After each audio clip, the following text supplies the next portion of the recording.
Hello everyone, and welcome back to the Think Inc. podcast. I'm Susie, owner and director of Think Inc. At Think Inc., we elevate ideas through live events, and here is a showcase of our online live event series, Outside the Box. Today's show is with a poet and rapper whose work engages with the Greek mythology of his family homeland, the fiercely political and vulnerably self-reflective Luka Lesson. Luka has performed with the Queensland Symphony Orchestra, released his own musical albums and books, and has been published in a number of international poetry collections. Luka has toured with poets such as Shane Coazan and Omar Musa, with musicians such as Akala and Narco, and with thinkers such as Dr Cornel West and Xiuhtezcatl Martinez, which were both Think Inc. events, I must point out. Luka Lesson has used educational-based programs as a means for social change both within Australia and abroad, and his work is currently being studied in English departments across the country. Luka also runs his own poetry retreat in his grandfather's village on the island of Rhodes, Greece, every year. Academically, Luka holds a Masters of Sound Design from the Victorian College of Arts, as well as an undergraduate degree in Anthropology and first-class honours in Indigenous Studies from Monash University. Luka's latest solo work, entitled Agape and Other Kinds of Love, will premiere this year. Here is Luka Lesson. My name is Luka Lesson, and I'm a full-time poet. I am here to talk to you about resilience and building resilience from a poet's perspective. First of all, I'd like to say Christos Anesti to my Greek brethren out there celebrating Greek Orthodoxy's Easter today. And even if you were not celebrating that at all, I would like to invite you for a day of rebirth as we start on this journey with all these crazy things going on in the planet, and we start to figure out what this means for a new world in the future. I'd like to acknowledge that I am on Bundjalung country today. It's where I am broadcasting to you from. And I would also like to acknowledge all the different places that you are broadcasting or you are watching me from, and the elders past and present of all First Nations of this country called Australia now, and any other country you might be streaming in from as well. There have been many years of storytelling and resilience on this land that we are gathered on, or that I am broadcasting to you from today. And I'd just like to acknowledge that some of the ultimate forms of resilience are those that have been shown by First Nations people around the world. I'd also like to give you a trigger warning that I'm going to speak about war and depression and suicide. So if any of you are sensitive to those discussions, please take care of yourselves and show some self-care. You might want to step away at certain moments when I begin talking about that. I'd like to also start with a definition of resilience, of what it really means to me. For me, it's about enduring great struggles. It's about a propensity to flourish even when the chips are down. Resilience is that flower growing on the top of a dead stump of an old tree. Or as the rapper Tupac Shakur would say, it is the rose that grows from concrete. It is the song that is sung at full volume in the eye of a storm. The ability to create diamonds from coal, to create a stick of incense from a pile of cow dung and sell it to an unsuspecting hippie for a lot of money. Resilience is for many of us not just a choice, but a vital mode of survival, a survival tactic in crazy times. As Paul Laurence Dunbar mentions in his poem Sympathy, he says that, "I know why the caged bird sings." Resilience often connects us with creativity directly. It's a phrase that he says that is also used by Maya Angelou as the title of her book of the same name, which is about her own difficult young years and crawling her way back, finding resilience through poetry as her bird song. It's reminiscent of the same types of resilience shown by people like Nelson Mandela in his years of imprisonment, or Pepe Mujica, who was also imprisoned for 12 years by his military dictatorship in Uruguay, only to become the president of that country and donating a bunch of his wage, I think 70% of his wage, to build houses for the homeless while he was president. This kind of resilience, in my experience, comes from deep inside the gut, incrementally putting space between ourselves and our traumas, and eventually it becomes the ability to invest in ourselves so much that we gain a thick but permeable layer of light around us. And this gives us the sensitivity to still be compassionate towards others and their circumstances, all while enduring great hardships of our own at the same time. It comes from the ability to nourish ourselves even when there is no water to be found, to uphold our sense of dignity in a desert of apathy and have faith in our own selves, even though we're entering completely uncharted territory. I would like to start with a quote from one of my favorite poets, Khalil Gibran, who was born in Lebanon. He says that the deeper sorrow carves into our being, the more joy we can contain. He gives the analogy that a cup which is burnt in the fire of a hot oven is the same cup that holds the water that we drink. Or it's the flute that has been carved by sharp knives that also plays the most beautiful of melodies. And I'd like to add to Khalil a bit of Notis, Nikos Kazantzakis, one of the most famous Greek writers, who said, "The only thing I know is this: I'm full of scars, but I'm still standing on my feet." And it's this quote that leads me towards one of my own poems. I hadn't heard this quote when I wrote this poem called Scars, but they seem to mirror each other. This poem is called Scars.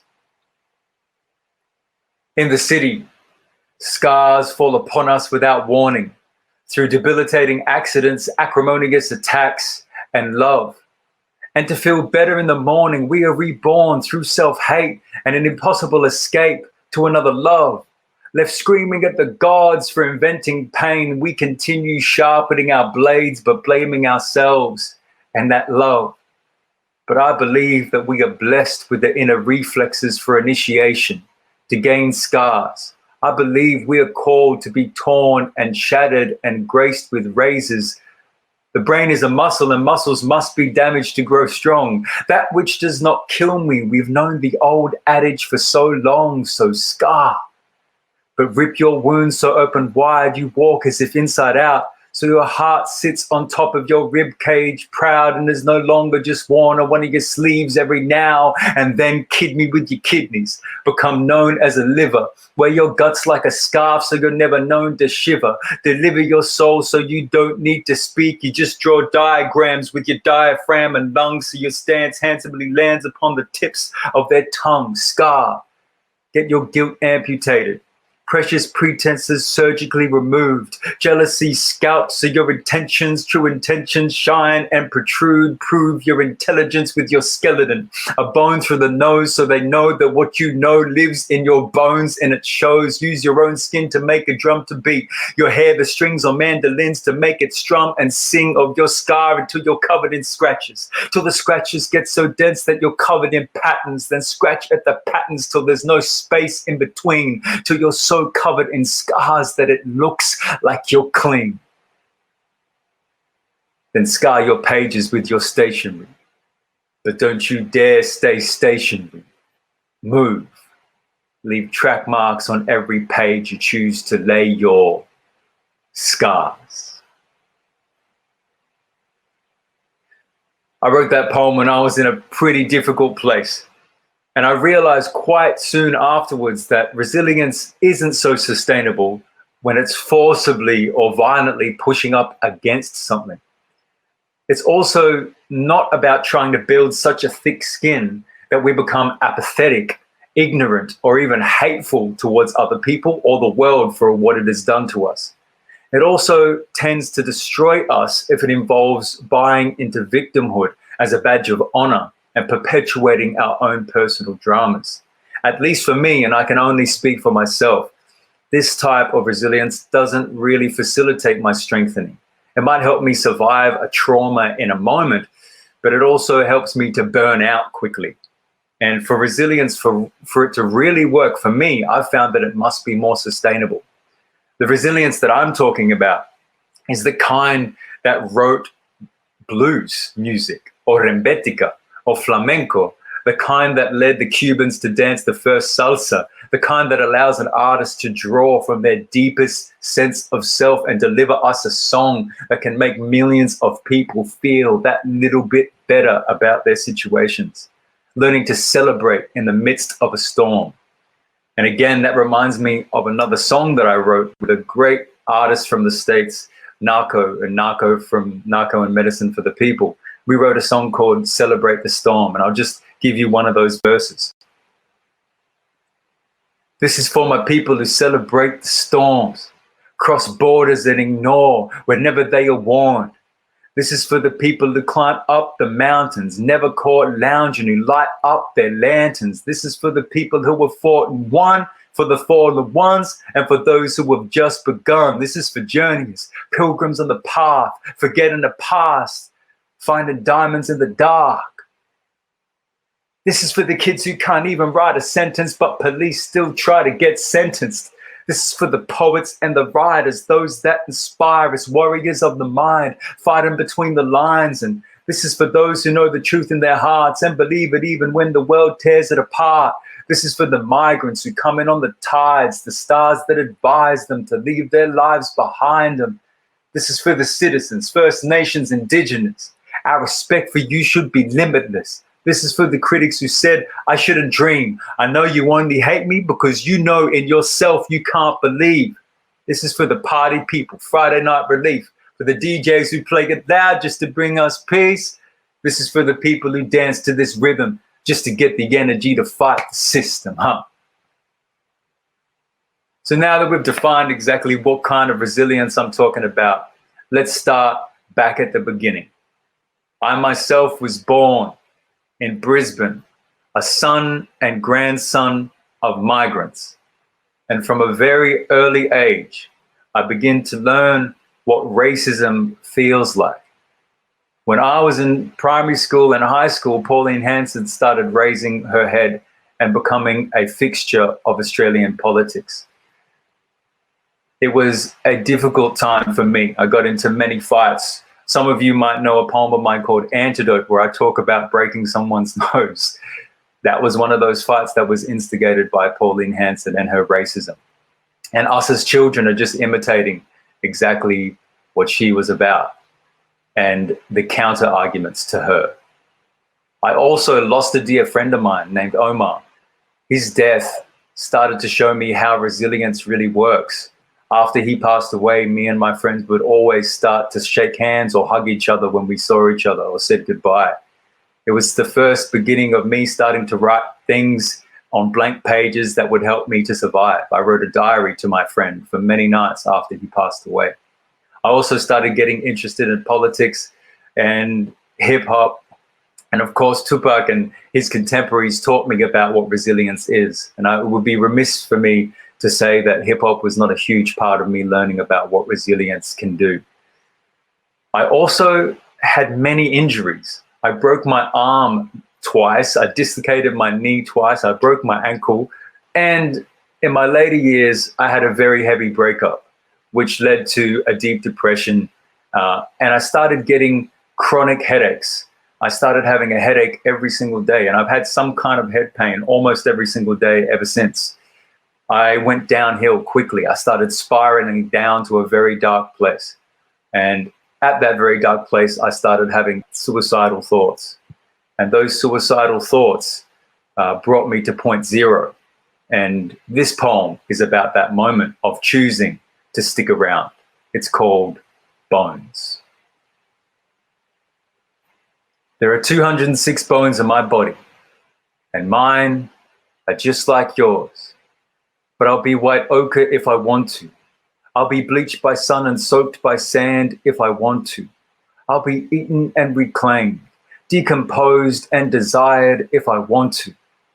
There are 22 bones in my feet, and I've named them after the poets who have walked before me. I will burn if I need to. Be dust if I choose to. Desire smoke signals of yesterday. Reminisce in my own future. I will be a figment of my own imagination if I choose to. I will be rubble. Driftwood, dead weight, dead set, dead poets society. There are 206 bones in our bodies, and each will be fine bone, china, teacup discussion of what could have been. Use my fibula to mark the chalk outline of what went wrong. Reform my skeleton into a shape of something you think you can come to terms with, like how did he? Why did we? When was it? Why wasn't there? Why didn't we? There are 40 liters of water in our bodies, but most of us still can't find a fucking flow. I'll build a dam if I want to. I'll build a river an estuary, a lake. I will build a tear duct the width of your mother's face. I will not let her tell me we can't hear your voice anymore. I can't hear your voice any more than my own sometimes. My heart beats me up all day, and I know you know what that means. I know you miss me, but I wish you'd missed. And I'm not ready to shoot the breeze with you. Not ready to fall with you, not ready to flow, not ready to go, not ready to be that bold with you just yet. Not ready to decompose, disintegrate, or dissolve. I'm not ready to feed the dirt just yet. As a poet, we're only ever respected once we're dead, so I guess I'm not ready for fame just yet. I'd rather be anonymous, but breathing, alive in secret, a bad poet, but livid, average, but dealing with it. I'd rather be another number than a statistic. There is a difference. I'm not ready to fall just yet.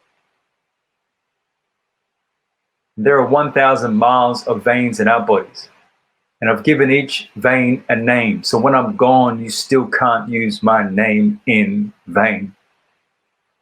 And there are 36 breaths, 36 deep breaths in this poem that I may have never taken. And they are the best thing that I ever wrote. So what did I learn from stepping to the edge? I learned that building my resilience starts with a simple desire to stick around. That every single second of the day, we have a chance to make a choice between actions and thoughts which are going to uplift us, encourage us, develop our resilience, invest in our health, or do the opposite, take us back down the hole. So I made a commitment to myself to start the journey forward, to stick around.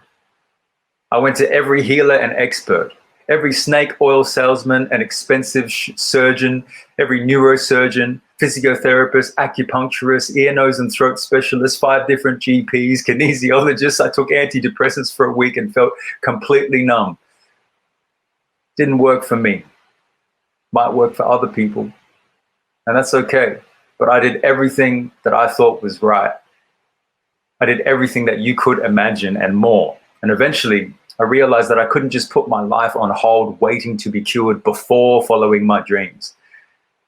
That I decided that if I'm going to stick around, then I'm going to do what I love, despite all my own fears and doubts of the people around me. So I did something ridiculous and became a poet, since writing was where I felt most safe. I've been very lucky to be able to travel around the world doing what I love, teaching in places. I've been to China many times. I've been able to go to win the Australian Poetry Slam. I've toured extensively around the world. And accidentally, I became extremely interested in a resilience of all forms. And I started listening to stories of young people. I started connecting with people who had been through crazy things, but still seemed to have this bright smile on their faces, much worse than anything I'd been through. And I was able to collect up a bunch of experiences which helped me understand what resilience means. And during this process, I wrote a poem called Please Resist Me. And it's my version of the saying, what doesn't kill me only makes me stronger. Please resist me, colonize me, compromise me, conflict me. Please don't risk me. If you see me at the airport, please come frisk me. Please resist me, colonize me, compromise me, and conflict me. Please don't risk me. Please call me stupid, because your resistance brings my evolution. Please resist me. Lock me in solitary confinement. I'll close my eyes and admire the quality of the silence. I'll write rhymes in my mind, honestly, and define them, solidly redefine and memorize them until like a diamond, when I come out, I'll be better than when I arrived in. Please resist me, because resistance brings evolution, and you've resisted me so consistently. I thank you for your contribution. I am a happy man. This stupidity has made me strong. I've developed wings, a thick skin, and this here opposable thumb. It holds my pen, which loads my explodable tongue. So without loading a gun, I'm killing high quotas of unemotional punks. Sorry. You also taught me to speak French. I learned it when you kept keeping me at arm's length. Then I learned Italian just to expand my head, and Greek to learn from where my ancestors had fled. And then I learned some Yanua just to show the people of this homeland some respect. You see, it's been your example that has led me to leave you for dead. So don't trust me.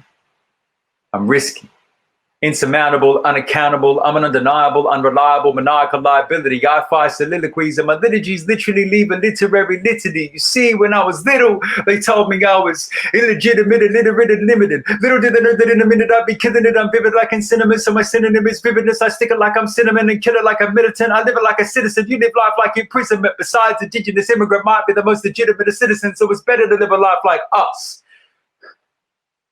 Isn't it?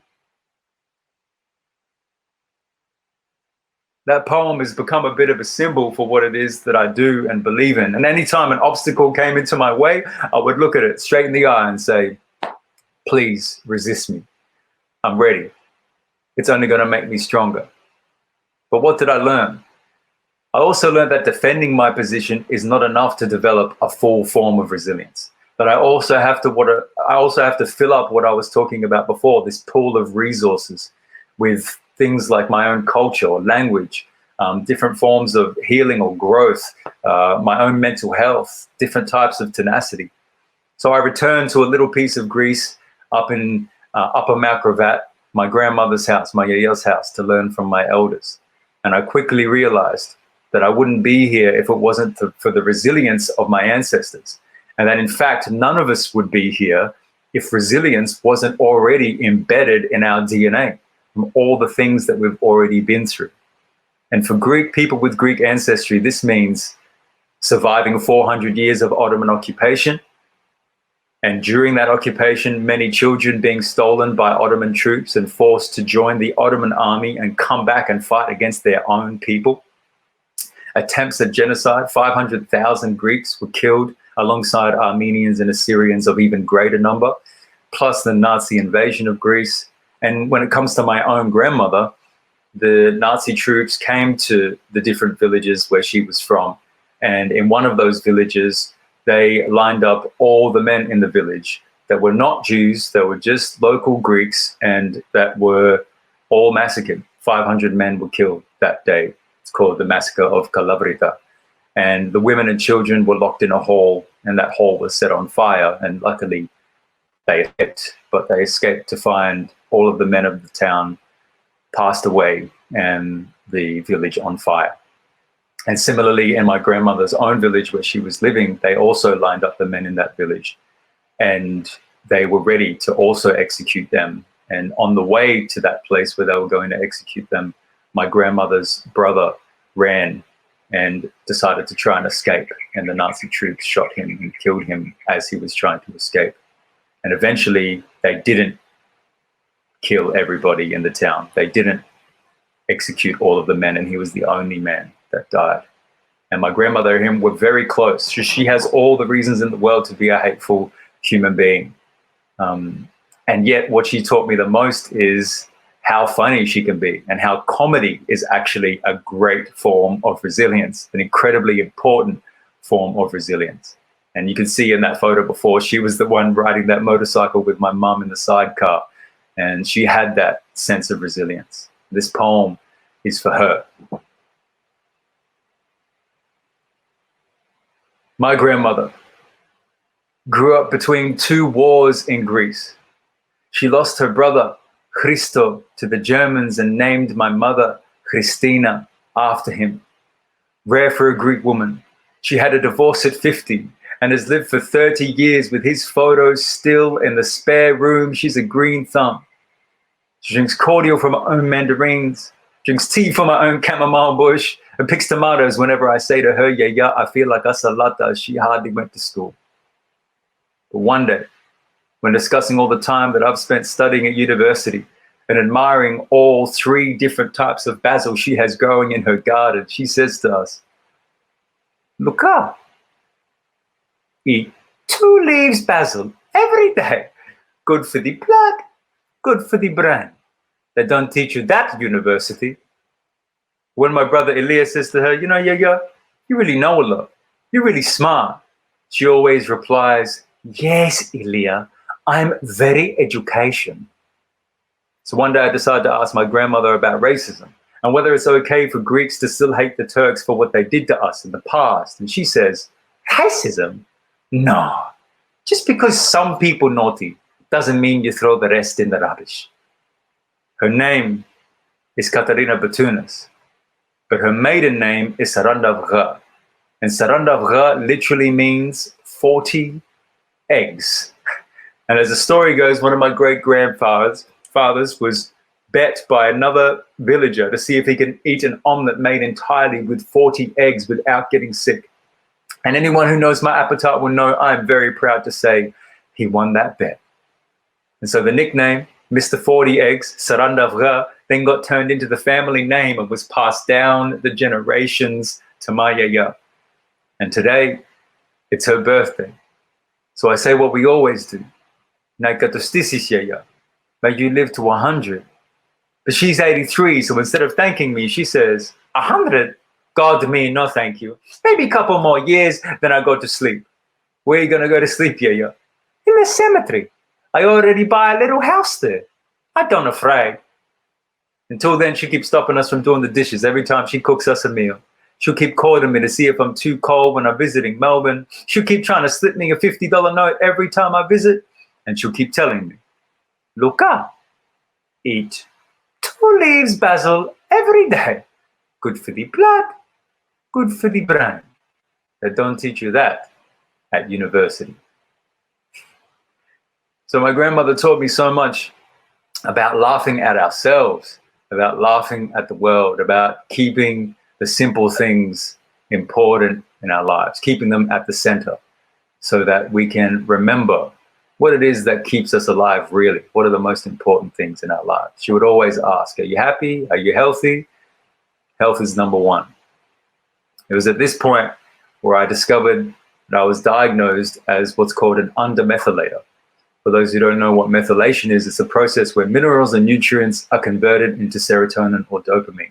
I wasn't really doing that well, if at all. And undermethylators are more susceptible to psychosis, stress, depression. Not producing serotonin or dopamine at all, obviously, can send you down a hole. I also found out that we produce more serotonin and dopamine in our stomachs than in our brains. And I started working more deeply with diet, juice cleansers, crazy 5-day water fasts, quitting all stimulants. I tried absolutely everything and I started to get somewhere. But I also realized that it wasn't just about putting our dreams on hold and trying to heal first. I found that quite the opposite was the most powerful. The most beautiful thing was that I realized that we can spiral upwards instead of spiraling downwards when we start to put different measures of success on our lives, our mental health, our relationships, our physical health, not just monetary, career-based things, but everything equally. And as each thing takes a step upwards, they all help each other keep rotating up the spiral towards something better, a life that we could call comfortable, or at least not in a perpetual anxiety attack.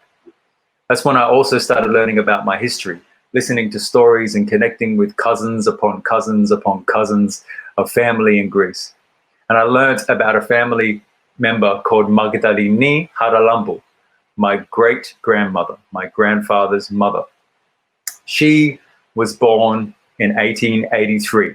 Ironically, or perhaps perfectly, also the same year that Khalil Gibran was born and the same year that Nikos Kazantzakis was born, and exactly 100 years before I was born.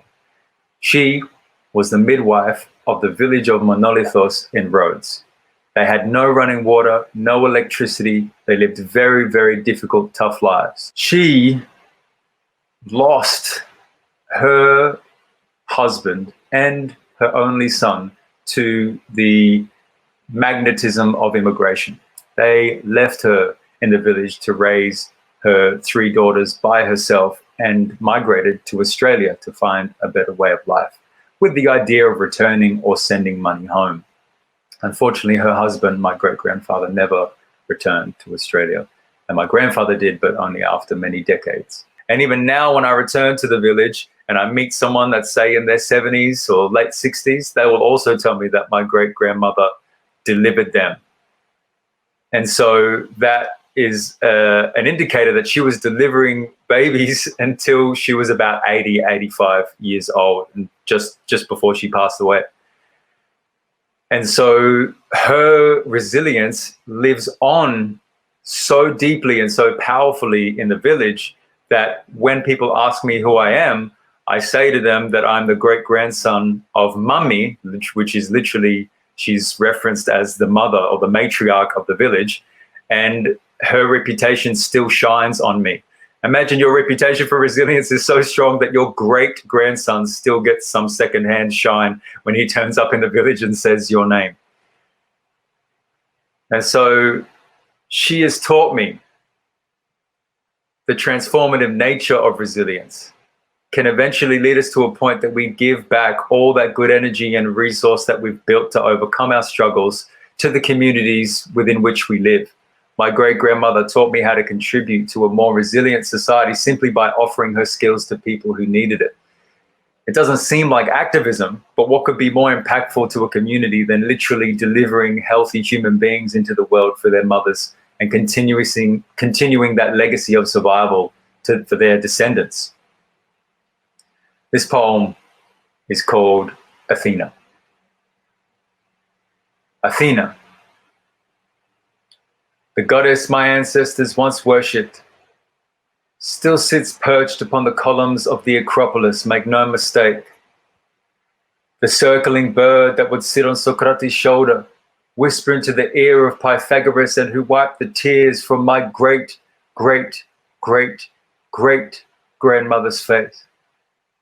She came to me right after my Trojan War, as I laid upon the ocean floor, covered by the weight of my own tears, by a crevice of brothers who I've lost who should now be men, a shipwreck of another I may never trust again, and a barnacle-encrusted rubble of a love that should have never come to an end. She came to me.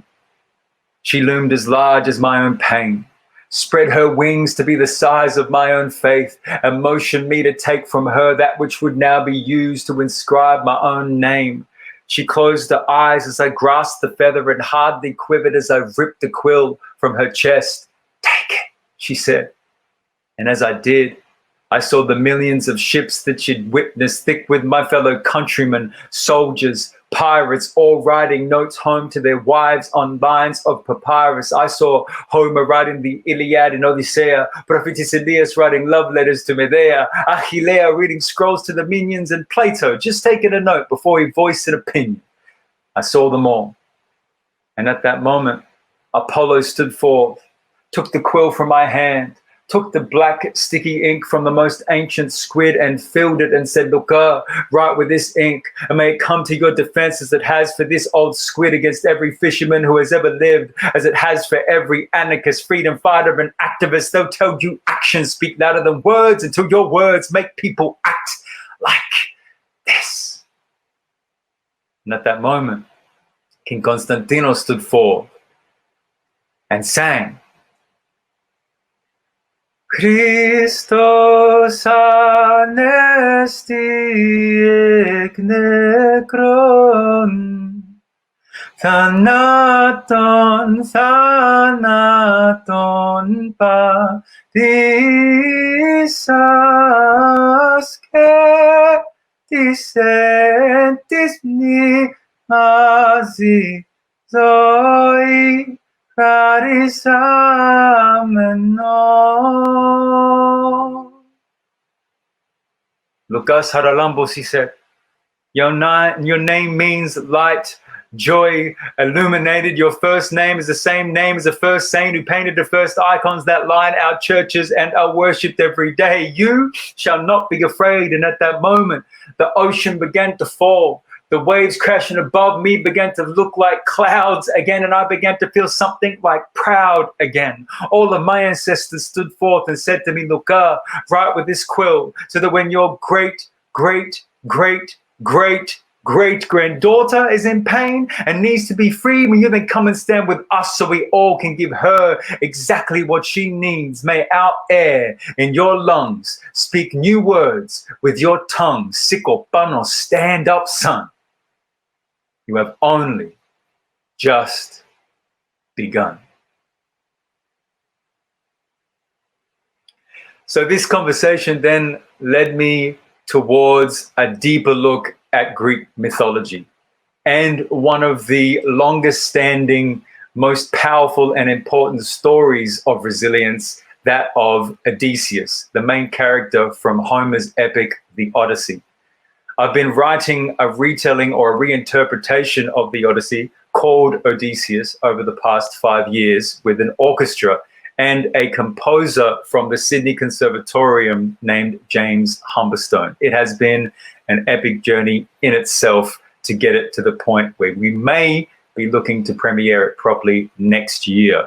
Many of you, some of you maybe, have seen a version of this, maybe when we performed in Sydney or we did a private performance in Melbourne. But I've learned some really deep, important lessons from Odysseus and the Odyssey about resilience. Some of you may know that it is the story of the journey of Odysseus from the coastlines of Troy, modern-day Turkey, to safety on a Greek island of Ithaca to find his family again. And that journey takes him 10 years, and he goes through many different things, many different obstacles on his way home. And the main thing we learn from the chapter around the sirens is that he was able to keep his focus on the horizon, keep his focus on his destination, even with all of the different voices pulling him in different directions, all of the different distractions. Even if some of you meditate, you'll understand that when you sit and these thoughts come in, and you can either follow them all the way down the rabbit hole or you can just let them pass. And this is what we learn from Odysseus's journey with the sirens. He is able to pass them without being pulled into his own demise, which every moment of the day we get distracted. You know, all those moments that we get those tiny distractions, if we add them all up, it can lead to a life of distraction. And so this is a big part of resilience, staying focused on our own growth and healing and destination and horizon.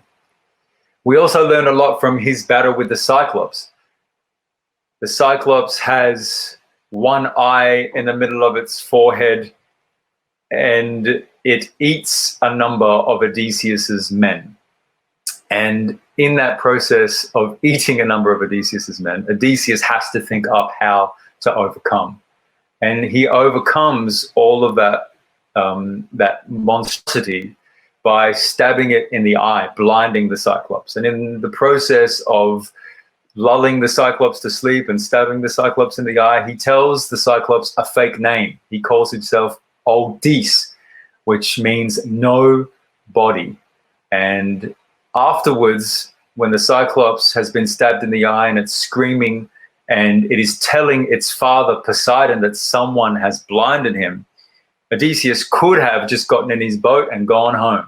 He could have just quietly slipped away, said nothing, escaped, and kept on his journey. But instead, because he was overcoming such a great obstacle, his ego got the better of him. And he shouted back at the Cyclops and said, "Great Cyclops, my name is not Odysseus, my name is Odysseus, son of Laertes, Polymechanos." So he gives himself away to the Cyclops because his ego got the better of him. And in that moment, Poseidon then became Odysseus's biggest enemy and creates the next however many obstacles that face Odysseus on his way home. And so this is another lesson that I've learned along the process of being resilient, to never celebrate too hard that you've overcome something, because you never know when life's going to, throw another stone at you from a distance like the Cyclops does to Odysseus's ship. Or you never know when Poseidon's going to whip up another storm for you to try and traverse. And so this is another great lesson that we learn from Odysseus. Something that I've learned in terms of modern day stories and paralleling them with the ancient story of Odysseus is that Odysseus is traveling from the coastlines of Troy, which is modern day Turkey, trying to find safety on a Greek island, just as people today are trying to find safety after fleeing war, escaping off the borders or the coastlines of modern-day Turkey, and trying to find safety on Greek islands and enter into Europe, some of them refugees from different countries, especially Syria. And so I wrote this poem as a part of Odysseus. It's called The Perfect Storm.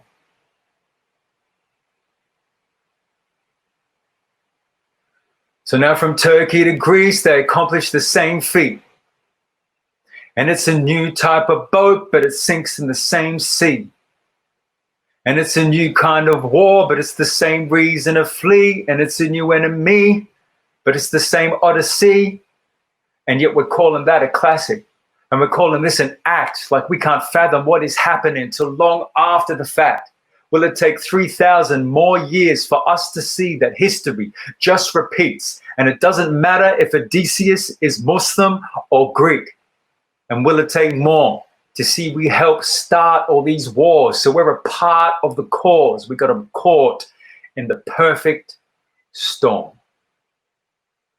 And that small snippet of that poem from Odysseus really does sum up this idea that actually it's extremely important for us to understand the resilience that is sitting within our communities, the people that have survived so many adversities and traversed so many obstacles to be able to be here. Not only refugees or migrants, average everyday people are fighting battles that we don't know. And of course, First Nations people in Australia, we have to recognize as well. And before I get on to talk about a great sportsman of Australian history and his resilience, I'd like to just talk a little bit about this term rhapsodia in ancient Greek. There is an image of an ancient pot that is really powerful. It talks about how this term rhapsodia in ancient Greek actually means to stitch together. And to stitch together is a term that is referencing how the poets stitched together different stanzas of a poem to create one long tapestry. But I also believe that it means to stitch together society, that we are stitched together when we see and experience art and poetry, when people tell stories that are similar to ours. Like right now, when I'm telling you all this that I'm going through, I'm sure that you are also finding your own meaning in amongst mine. And somehow we get stitched closer together and become tighter as a community and society through that process of storytelling. And I was talking to a great friend of mine, a rapper and excellent human being, poet, singer, Fred Leone, the other day. He's just started up a new podcast called Yarns with Fred. And it made me think of this, how we talk about spinning yarns and talking to each other through yarning, and how we stitch together story and rhapsodes and rhapsodia, and how this all works. And so, of course, I couldn't talk about Fred, and I also couldn't talk about resilience or Adam Goodes without talking about this documentary called The Australian Dream. It is an extremely powerful documentary. And what Adam Goodes experienced brings up so much resilience. Stadiums full of taunts, racial vilification, week in and week out. Social media going crazy. The pundits online and different channels calling him all sorts of different names and delegitimizing his idea of what racism really is. And in his darkest moment, he did something that I fully understand and that I think many of us would understand. He returned to country. He returned to the place where he knows he is safe. He returned to nature. He returned to the stories of his ancestors. He returned to the connection between himself and the land.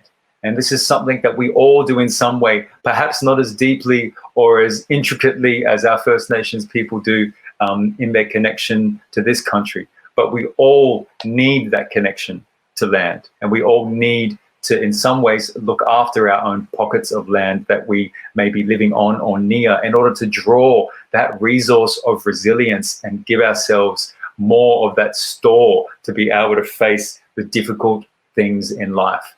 And he also has built up his resilience to a point of giving back through his foundation, the Go Foundation, which is all about empowering through education. If you haven't seen this documentary, the Australian Dream, please do. It is extremely important, vital, I would say, for everybody to watch. And just as Adam Goodes is working through education to give back, as you saw earlier in my speech, I have been able to work with young people all over the planet. I've been able to connect with incredible human beings that I call friends and inspirations, one of them being Jack Noble. I met Jack many years ago at a school called Chatham High School in Taree. He had a degenerative disease, health issue that he knew was not going to get better. He could not talk or walk or move his body in the way he would have liked to, but his brain worked perfectly. He would express that his brain felt like it was in a cage. He was caged by his body. And even though he couldn't talk, we got along. And he came to a workshop that I was giving, a whole series of workshops for a week at his school. And he came with his carer, and they asked if they could join in. And I didn't know how that would work. I was a bit ignorant, to be honest, about what his process would be to write with me. But he sat there with his carer, and she had a sheet that had the letters of the alphabet on it. And every time she pointed to a letter of the alphabet that he recognized and liked, he would squeeze her hand a little tighter or blink or give her a sign. And so it would go like this, one letter at a time, slowly, meticulously, writing out one word at a time, one line at a time. And over the course of a week, while all the other students had perhaps written 3 poems and rubbed them all out and ended up with nothing or maybe something quite short, he was meticulously writing and actually composing the poem in his head because he knew he didn't have time to lose. And at the end of that week, Jack had composed with Marilyn Connors, his carer, a poem. And I was lucky enough to read that poem with Jack on stage. I was lucky enough to be his voice in that moment. And there was not a dry eye in the room. He said things like, take care of each other, take care of yourselves, appreciate what you have. I will never fall in love. I will never have a child. I will never hold my child in my arms. I will never grow old. Respect what you have. I can hear you when you talk about me in the corridors. Come to me, talk to me, make jokes with me. I want to hear your voices. I want to know you. And it was the first time they'd heard him express himself in that way. And I said to Jack, if you write a book of 30 poems, if you write 30 poems, I promise I will help you publish a book.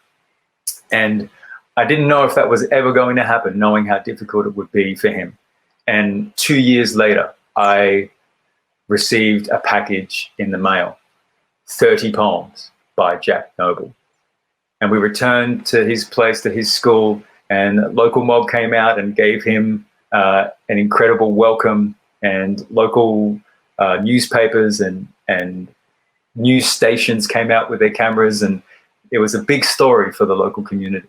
And he gave so much to people in that moment, so much hope to people in that moment. And I stood on stage with him and read all 30 poems in a row, the whole book from start to finish, to the crowd. And everybody was just rapt. It was a very powerful day. And when people ask me who are my favorite poets, Jack Noble's one of them up there, because of his resilience, because of his ability to persist.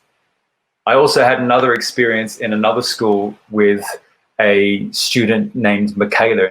We were able to work together in a center that was about assisting young people that kind of slipped through the cracks of mainstream schooling. And I had a workshop process that was about writing a breakup letter to an inanimate object. And most of the time, this is funny, like, dear basketball, when I first met you, we were meant to be for each other. And now, just because I broke my ankle, you want to see someone else. Or, dear maths, I thought we were going to be friends, but you're just way too complex for me. And usually it is something funny, but Michaela wrote something extremely powerful and brave. She wrote, dear Razorblade, I remember when we first met. I was in 8th grade when you graced across the soft white wrists.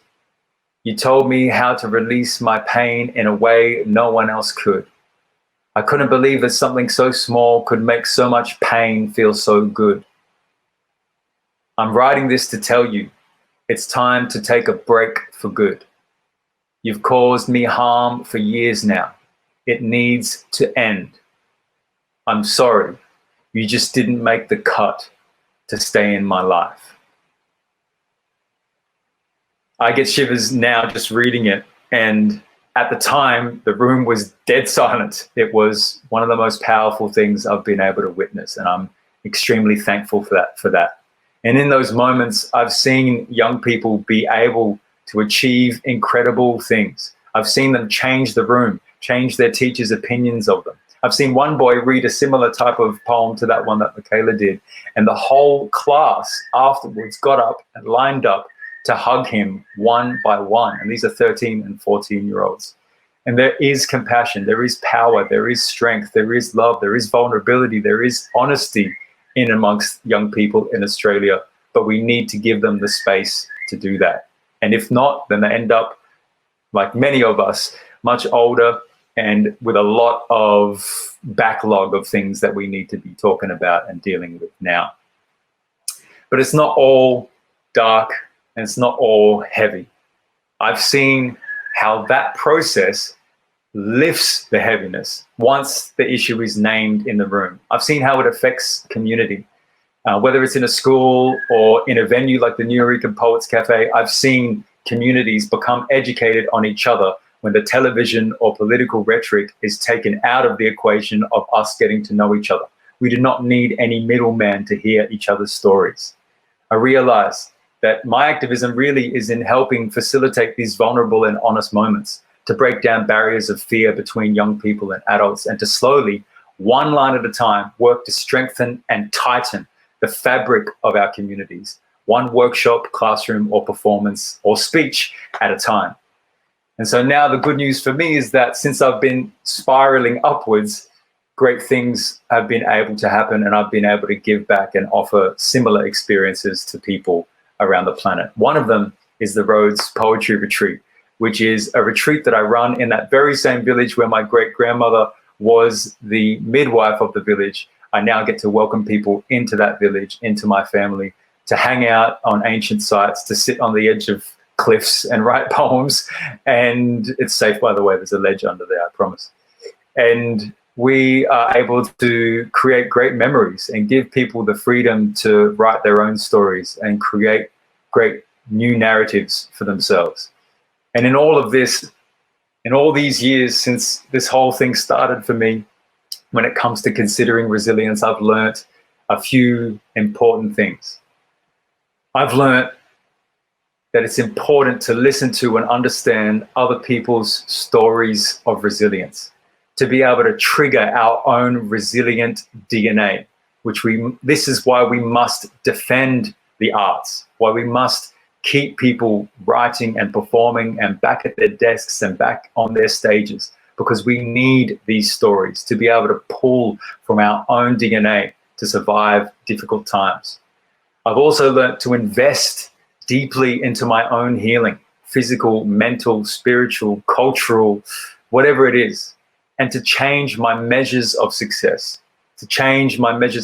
from being solely monetary or career-based to deeper, bigger, more important things, even more important things than myself, so that I can begin to do that spiraling upwards towards a better sense of self. I've also learned that it's important to know myself, because if meditation doesn't work for me and I'm going to spend 10 years wasting my time doing that because I don't know myself, it's much better for me to know myself first, skip the wastage of 10 years and try something else that I know is better for me. So knowing thyself is extremely important. Also, to never underestimate the power of the planet, of country, of the earth.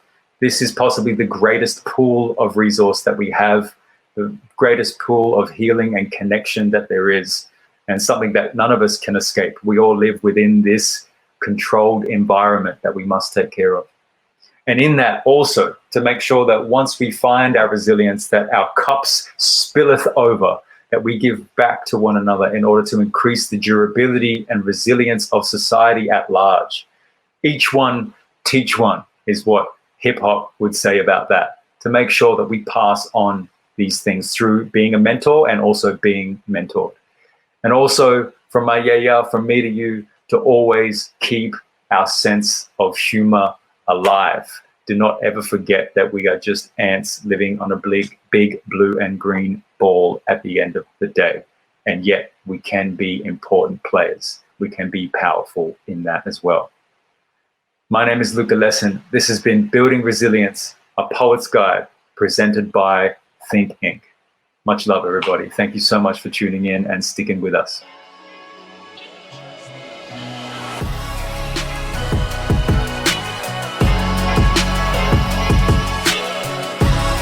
The audience Q&A.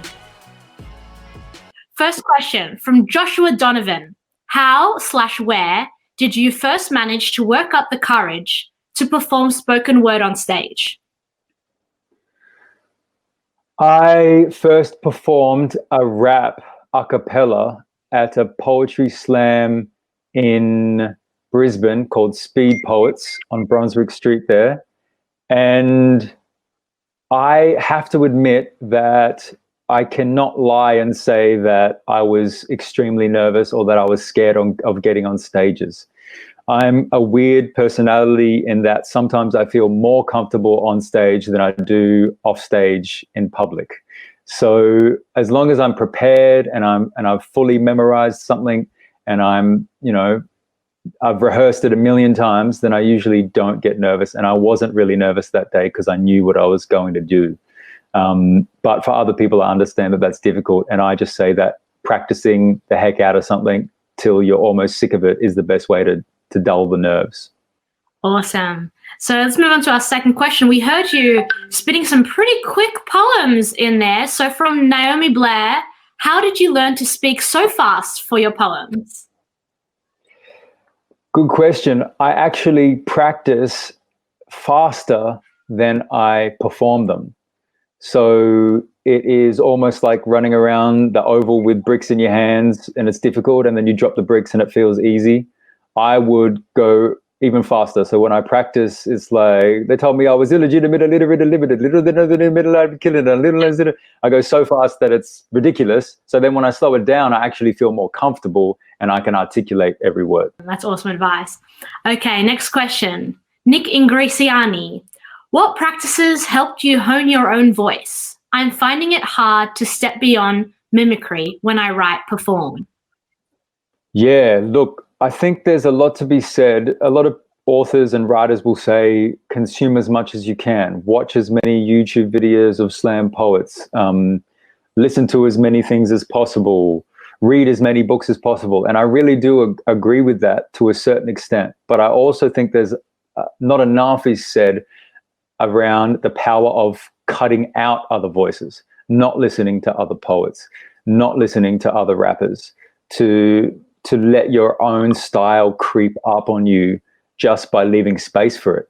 So maybe now that you're already writing, maybe it is time for you to take 2 months off listening to other poets and listening to other rappers and just slowly delving into who you are as an artist and finding who you are. We all imitate. It's not a bad thing. It's a great step forward. But I think that it's important to maybe quiet the voices for a while. Great. Now from David Noble. Do you face writing blocks? And if so, how do you overcome them? Yeah, so with writer's block, there's a few things I do. One is strap myself to the chair and table and don't stop till it's done. Just persevere. The other one is the opposite of that. Get the hell away from it. Clear your head. Do something else. Don't write something else. Actually do something that is maybe physical or away from writing. So you get a fresh perspective on what it is that you're writing. And the third thing I would say, which is something that often comes up for me, is just different forms of stream of consciousness. So put a timer on, say for 10 or 20 minutes or even an hour, grab your snacks, turn off the internet and write for 20 minutes or an hour, however long, straight, anything and everything that's in your mind. And maybe, just maybe, 1 or 2 of those lines will be half decent. And that can be the straw that breaks the camel's back. You know, that can be that that final thing that you needed just to get the wheels moving again. And sometimes that stream of consciousness can be around a theme, or it can be answering a certain question, or it can be with the same start of each line. You might start a line with "all I know is," and you might start that for 20 minutes, the same line. "All I know is," another answer. "All I know is," something else. And just keep the juices flowing. But if it's still not working, I advise actually to get away from it, let it marinate for a couple of days. I love that advice. All right, from Tina Jensen. Before you write a new poem, do you have a goal or subject in mind? And is there any practice you do to get in the zone, or do you just flow with whatever comes?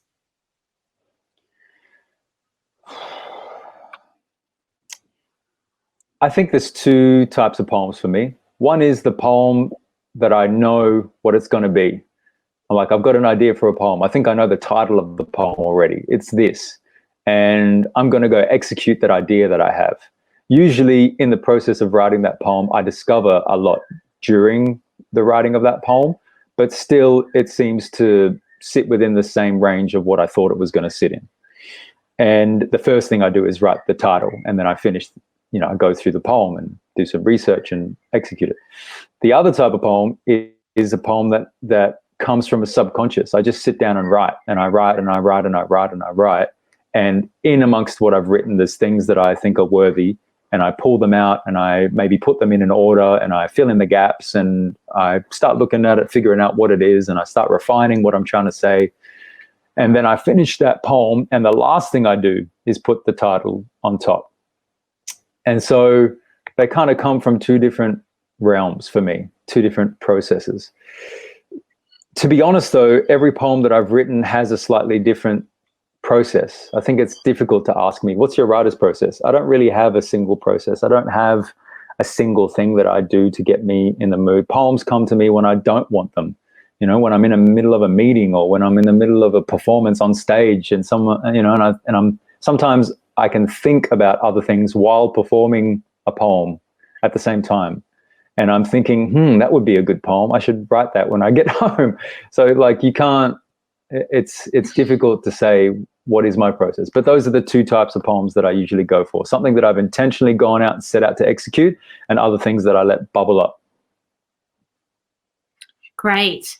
We have another question here from Ellie Pearl. The question is, he starts off with Yasu.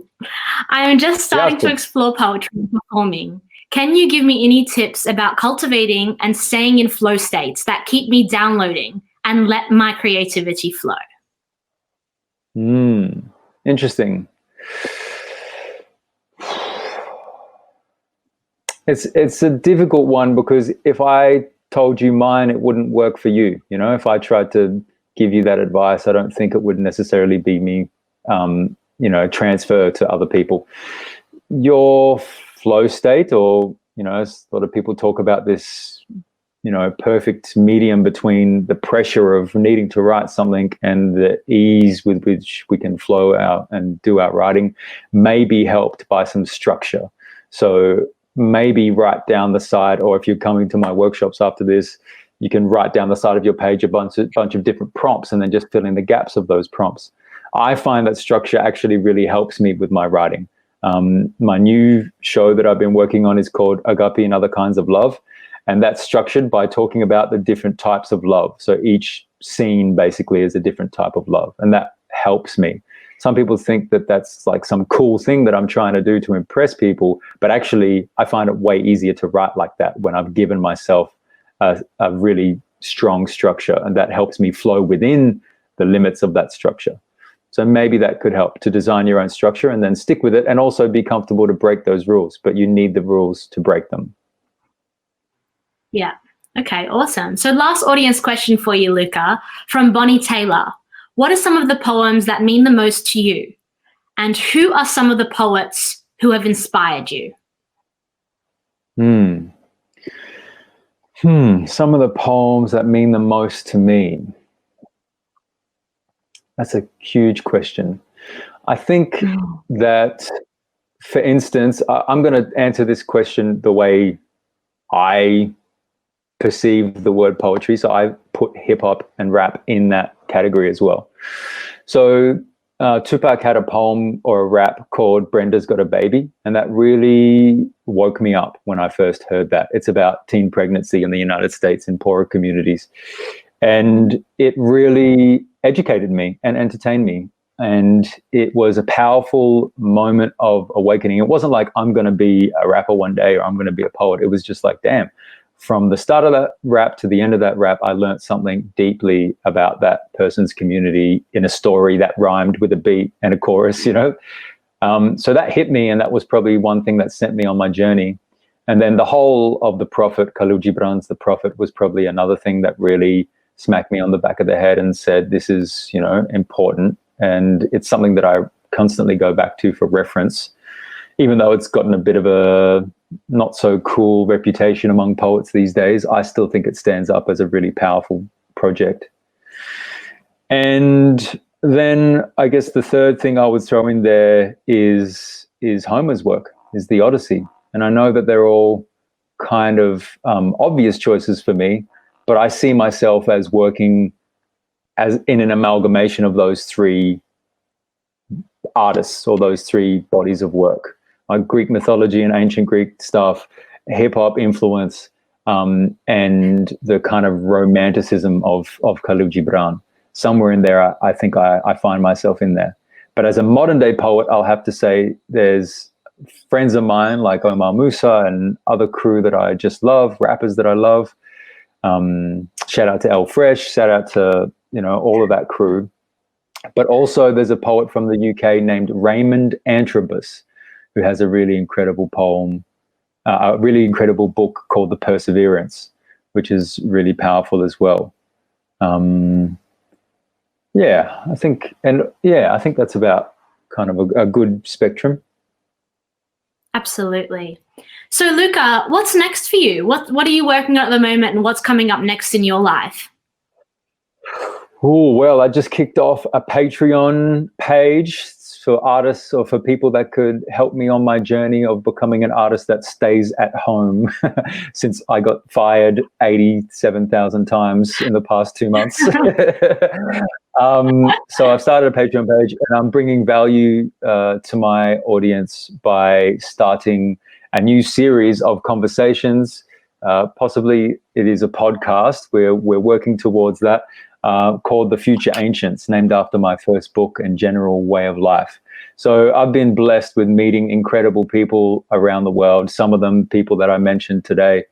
And I just want to deliver their stories and amplify their voices to the wider community. So that's one thing that I'm working on at this very moment, as well as a collection of poems that I hope will be out by the end of the year.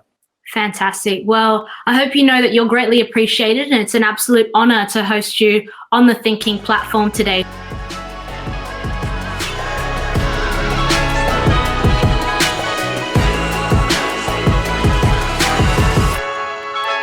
Thank you so much for tuning in to this episode of the Thinking podcast. For more, head to thinkinc.org for the full showcase of what we have on offer. And if you enjoyed this podcast, please subscribe. Your support allows us to keep doing what we do, and we appreciate each and every one of you. See you next time.